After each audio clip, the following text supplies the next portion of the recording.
Hello guys, I'm Marky Santos and ito na nga kwento. So ito na nga.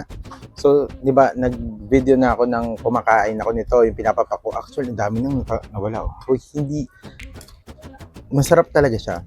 Actually, kahit papakin mo lang siya, kaso nga lang masakit sa jaw kasi nga makunat-kunat siya kasi kailangan babad mo siya sa milk or ah sa yogurt, ganun, para lumambot-lambot siya. And pinapakpapak ko siya ng konti. Tapos, gumawa na rin ako ng version na mayroong gatas. Wala tayong yogurt eh. Mahal-mahal ang yogurt eh. So, ito yung tsura niya pagka may gatas siya. Ayan. Ayan. So, medyo lumalaki yung mga bagay-bagay katulad nito. Ayan. Siyempre, nag-expand yan. Nalalagyan ng tubig eh. Pero, tinikman ko siya nung wala pang gatas. Pwede nyo rin siyang tikman ng walang gatas. May matamis na part siya, yung mga pasas niya, yung kulay, yung parang kiwi, gano'n, matamis-tamis siya. Ito lang, hindi ko sure yung bilog-bilog na yun, yung parang ano na to. Medyo iba talaga lasa niya. Matamis din naman siya, pero may kakaiba sa lasa niya. Hindi ko alam kung anong tawag dito. Hindi naman to almonds or what eh.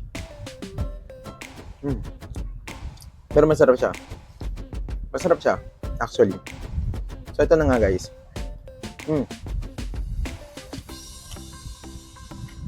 Iba talaga pagka Ayan.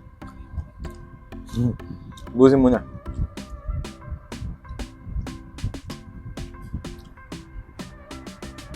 Ayun. Iba talaga pagka may gatas. Nakakadagdag talaga ng niya. Ng linamnam, parang gano'n. Kesa dun sa wala, kesa yung sa parang mainit na tubig lang, tapos kaka mo siya. Nga pala, 2 to 3 minutes mo lang siya ibababad. Ayan, medyo marami yung nalagyan natin.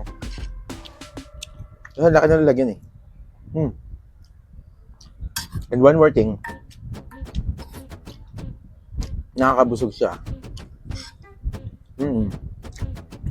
Kailangan ibabad mo lang talaga para lalo na yung mga mahirap ngumuya.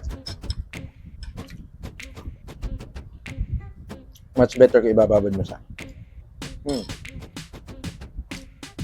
Masarap siya. Hindi siya parang alam mo yun, para siyang cereal type pero hindi siya yung cereal na typical na lasa. Ganun. Siyempre may mga added flavor na rin siya. Saka meron nga pala ako nakita dito. Alam niyo yung banana na parang pinray na matamis, na makunat, parang chips. Banana chips, meron din siya.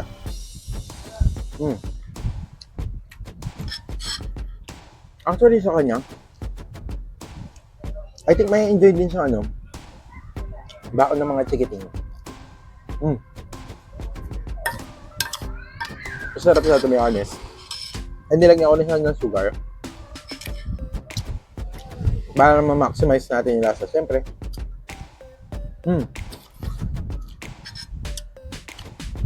Hindi guys. Sarap talaga. Masarap yung mag-imbak nito. Yun nga lang. Para sa akin, pag nabuksan mo na siya, paano mo kailangan isalin mo na siya. Dahil takip. Pero sana meron siyang patakip alam niyo yung plastic na pwedeng itakip dito. Sana may ganun siya. Para hindi mo na kailangan humanap ng isa pang container para dito. Pero mahilig naman ng mga akon dati sa Tupperware, so I think may Tupperware naman.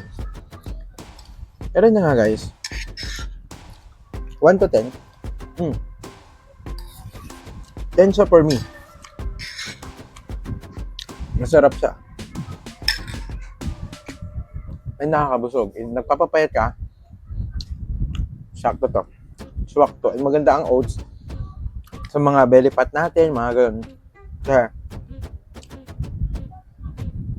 nasaksyon niya yung mga cholesterol. Ayun. Ito yata.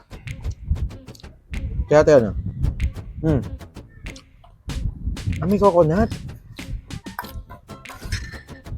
May coconut siya. Pero bihira. Saka yung banana chips, bihira din.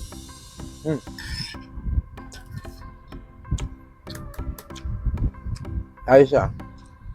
Yung yogurt fruit, ayan, baking oatmeal. 500 grams nga pala to. Yeah. Pero maliit lang siya, guys. Nakabili kayo ng ganito. Ayan. Ayan siya, maliit lang siya. Konti lang yung tinangkad niya doon sa sa peanut. Yun lang. Maraming salamat guys. God bless po kayo palagi. And ito ulit si Marky Santos. And sana mag-comment, mag-like, and mag-subscribe na nga po kayo. At hit na po yung notification bell para ma-updated kayo sa lahat ng ating mga videos everyday. Yun lang. Maraming salamat. Bye-bye. Thank you. Itadakimasu. Bye-bye.